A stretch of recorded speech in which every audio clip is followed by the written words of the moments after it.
السلام علیکم لسنرز، ہم آپ کو اپنے یوٹیوب چینل کی سچی کہانی میں خوش آمدید کہتے ہیں۔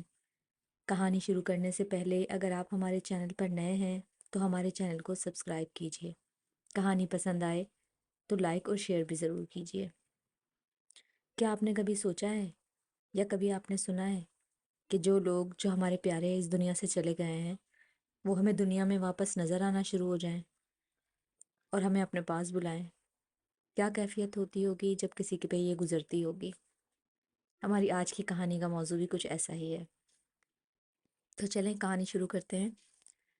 انسانی زندگی میں کچھ واقعات ایسے بھی رونما ہوتے ہیں کہ انسانی عقل دنگ رہ جاتی ہے اور اسے آسانی سے تسلیم نہیں کر پاتی، لیکن ہمارے تسلیم نہ کرنے سے یا آنکھیں چرانے سے حالات بدل تو نہیں جاتے، بلکہ حقیقت اپنے تمام تر وجود کے ساتھ ہماری زندگی سے جونک کی طرح چمٹ جاتی ہے اور پھر اسے تسلیم کیے بنا چارہ ہی نہیں رہتا۔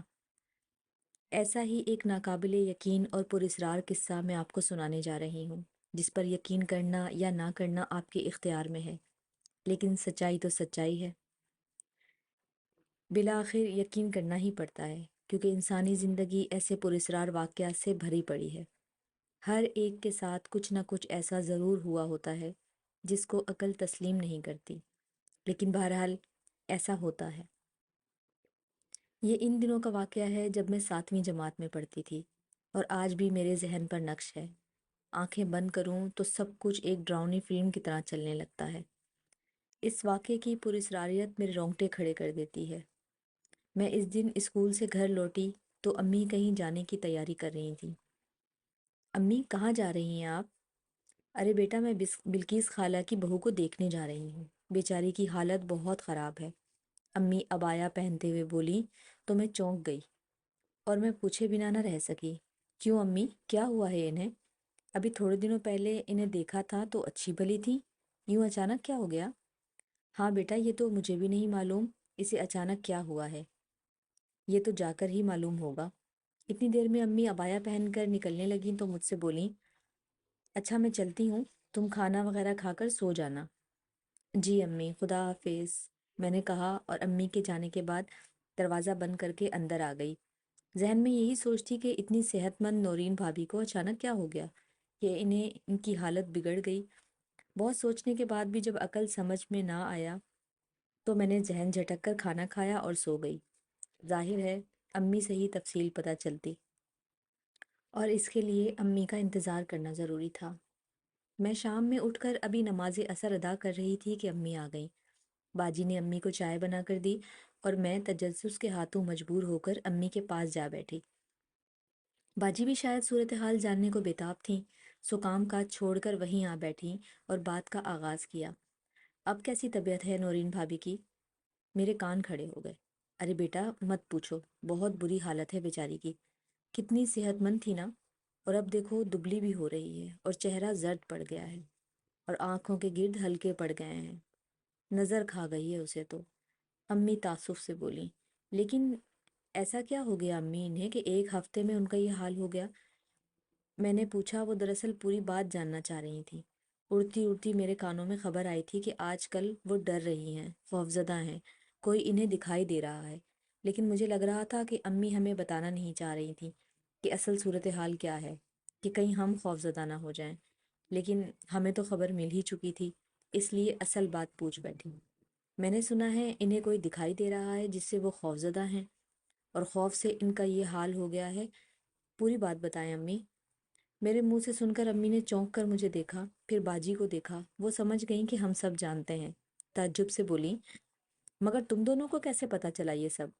کس نے بتایا تمہیں؟ بس امی پتہ چل گیا، یہ باتیں کب چھپتی ہیں، پلیز آپ بتائیں نا۔ میں نے اصرار کیا تو امی بولی، دراصل اسے اپنی پھپھو نظر آ رہی ہیں جو اسے اپنے ساتھ لے جانا چاہتی ہیں۔ اس کی ان پھپھو کا انتقال ابھی 10 دن پہلے ہوا ہے۔ امی کے منہ سے سچائی سن کر حیرت و خوف سے باجی اور میں دھک سے رہ گئے۔ یعنی انہیں اپنی پھپھو کی روح نظر آ رہی ہے؟ میرے منہ سے سرسراتی آواز نکلی۔ ہاں، امی نے تصدیق کر دی۔ اب اس سے آگے کی کہانی نورین بھابھی کی زبانی سنیے۔ میں ایک صحت مند اور جوان شادی شدہ عورت ہوں، 3 بچے ہیں، بھرے سسرال میں رہتی ہوں اور ایک بھرپور خوشحال زندگی گزار رہی ہوں۔ یہ سب اس لیے بتا رہی ہوں کہ میری کہانی سن کر کوئی شاید ہی یقین کرے۔ اکثر لوگ مجھے نفسیاتی مریضہ سمجھیں گے کیونکہ جو کچھ میرے ساتھ ہوا ہے وہ ناقابل یقین ہے۔ یقین کرنا نہ کرنا آپ کے ہاتھ میں ہے۔ بس اتنا کہوں گی کہ جس پر گزرتی ہے وہی جانتا ہے۔ یہ سب مجھ پر گزری ہے، اس لیے اس کی تلخی میرے حلق میں، میری زندگی میں مجھے محسوس ہوتی ہے۔ میری ایک ہی پھپھو تھیں، ہم تو ان سے بہت پیار کرتے تھے، بظاہر وہ بھی کرتی تھیں۔ اب ان کے دل کا اللہ ہی جانے کہ ان کے دل میں ہمارے لیے کیسے احساسات تھے۔ بہرحال میری شادی کے بعد ان کا انتقال ہو گیا۔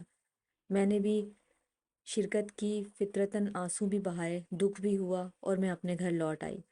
ابھی سویا ہی ہوا تھا کہ ایک رات میں نے پھپھو کو خواب میں دیکھا۔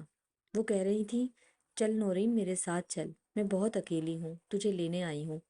ان کے ہاتھ میں کفن تھا۔ یہ سن کر میں خوفزدہ ہو گئی۔ خوف سے مساموں میں پسینہ پھوٹ پڑا اور ڈرتے ڈرتے میں نے کہا، لیکن پھپھو آپ تو مر چکی ہیں، آپ قبرستان میں رہتی ہیں، میں وہاں کیسے رہ سکتی ہوں؟ میں تو زندہ ہوں، میرے چھوٹے چھوٹے بچے ہیں، وہ میرے بغیر نہیں رہ سکتے۔ نہیں، دیکھ میں تیرے لیے کفن لائی ہوں، یہ پہن کر میرے ساتھ چل۔ وہ بضد تھیں۔ وہ آگے بڑھیں اور میرا ہاتھ پکڑ لیا۔ ان کی گرفت بہت سخت تھی، وہ مجھے کھینچنے لگیں۔ وہ ساتھ لے جانے پر بضد تھیں اور میں خوفزدہ ہو کر مسلسل انکار کر رہی تھی۔ نہیں پھپھو، میں نہیں جاؤں گی، مجھے چھوڑ دیں۔ اور میں چیخ مار کر اٹھ بیٹھی۔ میرے چیخنے سے میرے شوہر بھی اٹھ بیٹھے۔ میں خوف سے کانپ رہی تھی، پسینے میں شرابور تھی اور مسلسل کہہ رہی تھی، مجھے چھوڑ دیں پھپھو۔ میرے شوہر نے مجھے جھنجھوڑا۔ کیا ہوا ہے نورین، اٹھو، ہوش کرو۔ ان کے جھنجھوڑنے پر میں اس خواب سے باہر آئی تھی، یعنی میں خواب دیکھ رہی تھی۔ میں نے خوف کے عالم میں ادھر ادھر دیکھا، پھر میرے شوہر سامنے بیٹھے مجھے حیرت و پریشانی سے دیکھ رہے تھے۔ وہ سمجھ گئے تھے کہ میں نے کوئی ڈراؤنا خواب دیکھا ہے۔ کیا ہوا، خواب میں ڈر گئی ہو؟ جی وہ پھپھو، وہ کہہ رہی تھیں کہ میرے ساتھ چلو۔ انہوں نے میرا ہاتھ پکڑا ہوا تھا اور مجھے کھینچ رہی تھیں۔ ان کے ہاتھ میں کفن بھی تھا جو وہ میرے لیے لائی تھی۔ میں بہت ڈر گئی تھی، میں کہہ کر رونے لگی۔ میرے شوہر نے مجھے تسلی دی کہ وہ محض ایک خواب تھا، ایسا کچھ نہیں ہے۔ پھر انہوں نے مجھے پانی پلا کر سلانے لٹا دیا۔ میں خاموشی سے لیٹ گئی لیکن پھر ساری رات سو نہیں سکی۔ ایسا لگتا تھا آنکھیں بند کروں گی تو پھپھو کفن لے کر آ جائیں گی۔ میں ساری رات جاگتی رہی اور ڈرتی رہی۔ اس کے بعد تو یہ سلسلہ شروع ہو گیا۔ میں جیسے ہی سونے لیٹتی، دن ہو یا رات، مجھے پھپھو کو کفن لیے نظر آتی اور مجھے ساتھ لے جانے کی ضد کرتی۔ میں منع کرتی، روتی، چیختی چلاتی، لیکن وہ سب نظر انداز کر کے مجھے گھسیٹنے لگتی اور میں خوف سے چیختی ہوئی بیدار ہو جاتی، لیکن اٹھنے کے بعد بھی میں روتی رہتی۔ میرے ذہن و دل میں شدید خوف بیٹھ گیا۔ میں رات تو کیا، دن میں بھی سونے سے گریز کرنے لگی۔ میں نے سونا ترک کیا تو پھپھو مجھے جاگتے میں دکھائی دینے لگی۔ ہوا یوں کہ میں اپنی ساس کے ساتھ بیٹھی تھی، وہ مجھے سمجھا رہی تھی، بیٹا یہ تمہارا وہم ہے، وہ صرف ایک خواب تھا، ایسا کچھ بھی حقیقت میں نہیں ہو سکتا، تم اس طرح جاگ جاگ کر بیمار پڑ جاؤ گی، تم خوف کی وجہ سے 3 راتوں سے سوئی نہیں ہو، دیکھو آنکھوں کے گرد کیسے ہلکے پڑ گئے ہیں، کتنی کمزور ہو گئی ہو۔ وہ دھیمے لہجے میں بول رہی تھیں اور میں شرمندہ ہو رہی تھی کہ میں نے سب کو پریشان کر کے رکھ دیا ہے۔ میں نے کوئی جواب نہیں دیا اور سر جھکا لیا۔ تب میری آنکھوں سے وہ آنسو لڑک گئے تو انہوں نے مجھے سینے سے لگا لیا اور ہلکے ہلکے میری کمر تھپ تھپانے لگیں۔ مجھے محبت بھرا شانہ ملا، میں پھوٹ پھوٹ کر رو پڑی۔ میری ساس نے مجھے رونے دیا۔ ماں تو سر پر تھی نہیں جو تسلی یا دلاسا دیتی، لیکن اس کڑے وقت میں میری ساس نے بجائے مجھ پر طنز و تنقید کرنے کے مجھے تسلی دی، محبت دی، جسے پا کر میں نہال ہو گئی۔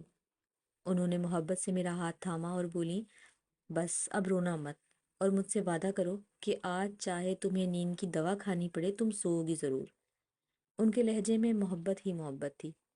میں نے اسبات میں سر ہلا دیا۔ انہوں نے اپنے ہی تخت پر مجھے لٹا دیا اور خود نماز پڑھنے لگیں۔ میں نے سکون سے آنکھیں موند لیں۔ آنکھیں بند کرتے ہی جھپاک سے پھپھو کفن لیے آ دھمکی اور بولی، میرے ساتھ چلو۔ میں نے فوراً آنکھیں کھول دی اور اٹھ بیٹھی۔ ساس نماز پڑھ رہی تھیں، مجھے لگا پھپھو دروازے میں کھڑی ہیں۔ میں نے ڈرتے ڈرتے دروازے کی طرف دیکھا تو میری جان ہی نکل گئی۔ پھپھو سامنے ہی کھڑی تھیں اور معمول کے مطابق کفن ان کے ہاتھ میں تھا۔ ان کی آنکھیں پتھرائی ہوئی تھیں اور وہ بڑی پراسرار مسکراہٹ سجائے مجھے ہی دیکھ رہی تھیں۔ مجھے خیال گزرا کہیں میں خواب تو نہیں دیکھ رہی، پھپھو تو مر چکی ہیں، پر مجھے کیوں نظر آ رہی ہیں؟ لیکن نہیں، میں جاگ رہی تھی۔ پھپھو کی نظروں میں میری نظریں ٹکرائی تو میری ریڑھ کی ہڈی میں سرد لہر دوڑ گئی، خوف سے زبان گنگ ہو گئی اور میرے مساموں سے پسینہ پھوٹ پڑا۔ میں چیخنا چاہ رہی تھی لیکن میری آواز حلق میں اٹک کر رہ گئی۔ پھپھو کفن لیے آہستہ آہستہ میری طرف بڑھ رہی تھیں۔ میں اٹھ کر بھاگنا چاہتی تھی یا اپنی سانس کو آواز دینا چاہتی تھی، لیکن اب اپنی جگہ سے ہل بھی نہیں پا رہی تھی۔ وہ میرے بہت نزدیک آ گئیں، ان کے کفن سے اٹھتی کافور کی خوشبو میرے ناک سے ٹکرائی اور انہوں نے میرا ہاتھ پکڑ لیا۔ اف، کتنی مضبوط گرفت تھی ان کی، اور تبھی میرے حلق سے چیخ برآمد ہوئی۔ اسی وقت میری ساس نے سلام پھیرا۔ میں پھپھو سے اپنا ہاتھ چھڑا رہی تھی اور روتے ہوئے کہتی، مجھے چھوڑ دے پھپھو، مجھے آپ کے ساتھ نہیں جانا۔ اور پھپھو بضد تھی، نہیں، میں تیرے لیے کفن لائی ہوں، تجھے ساتھ چلنا ہی ہوگا، چل میرے ساتھ۔ میری ساس کو تو ظاہر ہے پھپھو دکھائی نہیں دے رہی تھیں، لیکن پھر بھی وہ ساری صورتحال سمجھ گئیں اور آگے بڑھ کر مجھ پر پڑھ کر پھونکنے لگیں۔ یکدم پھپھو نے جھٹکے سے میرا ہاتھ چھوڑ دیا اور میں اپنی ساس سے لپٹ کر رونے لگی۔ انہوں نے کچھ دیر مجھے رونے دیا، پھر پوچھا کیا ہوا تھا؟ وہ پھپھو مجھے ساتھ لے جانے آئی ہیں، ان کے ہاتھ میں کفن بھی تھا، وہ میرا ہاتھ پکڑ کر کھینچ رہی تھیں۔ میں روتے روتے بتانے لگی، مجھے بچا لے امی، میں مر جاؤں گی۔ میری ہچکیاں بن گئی تھیں۔ میری ساس نے مجھے تسلی دے کر پانی پلایا۔ نہیں بیٹا، تمہیں کچھ نہیں ہوگا، میں تمہیں کچھ نہیں ہونے دوں گی، اللہ پر بھروسہ رکھو۔ پھر بولی، واقعی تمہیں پھپھو جاگتے میں دکھائی دی یا یہ ایک خواب تھا؟ ان کے لہجے میں اب بھی بے یقینی تھی۔ انہیں یقین نہیں آ رہا تھا کہ ابھی ابھی میں نے اپنی مری ہوئی پھپھو کو اپنے سامنے دیکھا، وہ بھی جاگتے ہوئے، پورے ہوش و حواس میں۔ ظاہر ہے کہ کوئی بھی یقین نہیں کرتا، کیونکہ پھپھو صرف مجھے نظر آ رہی تھیں۔ میں بے بسی سے روتے ہوئے بولی، امی، میں اپنے بچوں کی قسم کھا کر کہتی ہوں، میں نے پھپھو کو حقیقت میں دیکھا۔ اچانک میری نظر میرے ہاتھ پر پڑی، وہاں پھپھو کی انگلیوں کے نشان تھے۔ میں نے فوراً اپنی ساس کو دکھایا، یہ دیکھیں امی، میرے ہاتھ پر پھپھو کی گرفت کتنی سخت تھی۔ میرا ہاتھ دیکھ کر میری ساس کو یقین آ گیا کہ میں سچ کہہ رہی ہوں، اور وہ بولی، اگر ایسا ہے تو پھر خطرناک صورتحال ہے، ہمیں فوراً کچھ کرنا پڑے گا، ورنہ… انہوں نے بات ادھوری چھوڑ دی اور میرے شوہر کو فون کر کے فوراً گھر آنے کو کہا۔ میرے شوہر جاب پر تھے لیکن میری طرف سے فکر مند تھے، فوراً ہی آ پہنچے۔ میری ساس نے ساری بات میرے شوہر کو بتائی۔ سن کر میرے شوہر بھی پریشان ہو گئے اور بولے، اب ہم کیا کریں امی؟ بیٹا تم کسی اچھے عامل کو ڈھونڈ کر لاؤ، اب ہم مزید انتظار نہیں کر سکتے۔ لیکن اچھا عامل ایک دم ملنا بہت مشکل ہے، پھر بھی میں کوشش کرتا ہوں، آپ بے فکر رہیں۔ پھر میرے شوہر مجھ سے مخاطب ہوئے، نورین، سب ٹھیک ہو جائے گا، تم پریشان مت ہو، میں ابھی اسی کام کے سلسلے میں نکل رہا ہوں، اللہ پر بھروسہ رکھو۔ خالد پلیز کچھ کریں، مجھے لگتا ہے میں مر جاؤں گی۔ میں رو دی، خدا نہ کرے، کچھ نہیں ہوگا، میں کچھ کرتا ہوں، حوصلہ رکھو۔ میرے شوہر مجھے تسلی دیتے باہر نکل گئے اور میری ساس مجھ پر پڑھ کر پھونکنے لگیں۔ میں آنکھیں کھولے چھت کو گھور رہی تھی، خوف سے آنکھیں بند نہیں کر رہی تھی۔ بچے میری حالت کی وجہ سے الگ سہمے سہمے سے تھے۔ پچھلے 2 دنوں سے میں ساس کے کمرے میں ہی تھی۔ اب تو صورتحال قابو میں تھی کہ پھپھو صرف مجھے خواب میں ہی نظر آ رہی تھی، لیکن اب اس وقت جب وہ مجسم خود سامنے کفن لے کر آ گئیں تو میرے ساتھ ساتھ میری ساس اور شوہر بھی پریشان ہو گئے، کیونکہ بہرحال پھپھو مر چکی تھیں اور ایک مرے ہوئے انسان کا اس دنیا میں زندہ انسانوں کے پاس آنے کا کیا مقصد؟ صورتحال کافی گمبھیر تھی۔ خیر، جیسے تیسے 2 گھنٹے گزرے اور میرے شوہر واپس آئے۔ میری ساس اور میں نے سوالیہ نظروں سے ان کی طرف دیکھا تو وہ بولے، میرے ایک دوست نے ایک عامل کے بارے میں بتایا ہے، لیکن ابھی وہ حیدرآباد گئے ہوئے ہیں کسی کا مسئلہ حل کرنے، کل تک انشاءاللہ آ جائیں گے، ہمیں بہرحال ان کا انتظار کرنا ہی ہوگا۔ سنجیدگی سے بولے۔ میں کچھ نہ بولی، بس ٹھنڈی سانس لے بھر کر رہ گئی۔ اس وقت میں شدید بخار میں تپ رہی تھی اور انتظار کے سوا چارہ نہ تھا۔ میرے شوہر میری کیفیت سمجھ رہے تھے، کچھ دیر خاموش کھڑے مجھے دیکھتے رہے، پھر اب میرا ہاتھ تھام کر بولے، تم پریشان مت ہو، حوصلہ رکھو، میں تمہارے ساتھ ہوں، تمہیں کچھ نہیں ہوگا۔ ان کے ان جملوں نے میری بہت ہمت بندھائی، اور رات میرے لیے بہت بھاری تھی۔ مجھے تھوڑی تھوڑی دیر بعد پھپھو دکھائی دے رہی تھیں۔ سونے کا تو تصور ہی نہیں تھا۔ میں جاگتی رہی، بلکہ میرے ساتھ ساتھ میری ساس اور شوہر بھی جاگتے رہے۔ انہوں نے ایک پل کے لیے بھی مجھے تنہا نہیں چھوڑا۔ جیسے تیسے کر کے رات گزری اور صبح نمودار ہوئی۔ بچے اسکول چلے گئے۔ دوپہر کے وقت میرے شوہر اپنے دوست کے ساتھ عامل صاحب کو لینے چلے گئے۔ وقت کاٹے نہیں کٹ رہا تھا۔ پھپھو کی روح تو میرے پیچھے ہاتھ دھو کر پڑ گئی تھی۔ خوف کی وجہ سے میں بہت کمزور اور لاغر ہو چکی تھی۔ آنکھوں کے گر سیاہ ہلکے پڑ گئے تھے اور چہرے سے وحشت ٹپک رہی تھی۔ ایک ہی ہفتے میں برسوں کی بیمار لگ رہی تھی۔ تقریباً شام 5 بجے میرے شوہر عامل صاحب کو لے کر آ گئے۔ عامل صاحب کو دیکھ کر میری جان میں جان آئی۔ وہ ایک نورانی صورت باریش بزرگ تھے۔ میں دوپٹہ سر پر اوڑھ کر ایک طرف بیٹھ گئی۔ انہوں نے آتے ہی پانی دم کر کے مجھے پلایا، ایک تعویذ موم جامع کر کے میرے گلے میں ڈالا۔ اس کے بعد ایک تعویذ اور رائی کے کچھ دانے پڑھ کر میرے شوہر کو دیتے ہوئے بولے، یہ تعویذ اپنے گھر کے داخلی دروازے میں زمین کھود کے دبا دو، اور یہ رائی کے دانے اپنی انگلی سے اپنے دروازے کے پاس ڈال دو۔ انشاءاللہ اللہ کرم کرے گا۔ میرے شوہر نے ان کے ہاتھوں سے دونوں چیزیں لیں، ان کی ہدایت کے مطابق عمل کیا۔ پھر بابا جی نے میرے سر پر ہاتھ رکھ کر میرے اوپر دم کیا، جس سے مجھے بے حد سکون ملا۔ پھر وہ مجھ سے مخاطب ہوئے، بیٹی آج سے بے فکر ہو کر سونا، کوئی تمہیں تنگ نہیں کرے گا۔ رہی بات تمہاری پھپھو کی، تو ہو سکتا ہے وہ تم سے کچھ کہنا چاہتی ہوں، یا تم سے کوئی اٹکا ہوا کام کروانا چاہتی ہوں، اس لیے صرف تمہیں ہی دکھائی دی، لیکن فطری عمل ہے کہ تم ڈر گئیں۔ بہرحال تم ان کے لیے احسال ثواب کرو، کچھ نیک کام کر کے ان کے لیے صدقہ جاریہ کر دو، انشاءاللہ وہ آئندہ تمہیں تنگ نہیں کریں گی۔ میں نے ان کے راستے بند کر دیے ہیں، اب وہ حقیقت میں تو کیا، کبھی خواب میں بھی تمہیں تنگ نہیں کریں گی۔ بس تم نماز کی پابندی کرو اور درود پاک کا ورد رکھو۔ اللہ حامی و ناصر ہو، خوش رہو۔ وہ میرے سر پر ہاتھ رکھ کر اٹھ کھڑے ہوئے۔ میرے شوہر فوراً آگے بڑھے، بابا جی کچھ ہدیہ نذرانہ پیش کروں؟ نہیں بیٹا، ہم فی سبیل اللہ اللہ کی مخلوق کی خدمت کرتے ہیں، بس کسی غریب کی مدد کر دینا، سمجھنا کہ ہمارا ہدیہ ہمیں مل گیا ہے۔ اب ہم چلتے ہیں، ہمیں چھوڑاؤ۔ وہ کمرے سے نکل گئے اور میرے شوہر ان کے پیچھے ان کو چھوڑنے چل دیے۔ اس رات میں بہت دن بعد سکون کی نیند سوئی۔ صبح اٹھی تو ایک روشن صبح میری منتظر تھی۔ میں حشاش بشاش تھی۔ میں نے نماز فجر ادا کی اور شکر کے نوافل ادا کیے۔ میرے پروردگار نے مجھے نئی زندگی بخشی تھی۔ بے شک میرا پروردگار بے حد رحمان و رحیم ہے، ہم ہی ناشکرے بندے ہیں۔ مجھے مطمئن دیکھ کر میرے بچے بھی خوش تھے۔ میں نے بچوں کو اپنے ہاتھ سے ناشتہ کروا کر اسکول روانہ کیا۔ اس دن کے بعد مجھے پھپھو کی روح کبھی نظر نہیں آئی، لیکن آج بھی جب میں وہ دن یاد کرتی ہوں تو رونگٹے کھڑے ہو جاتے ہیں۔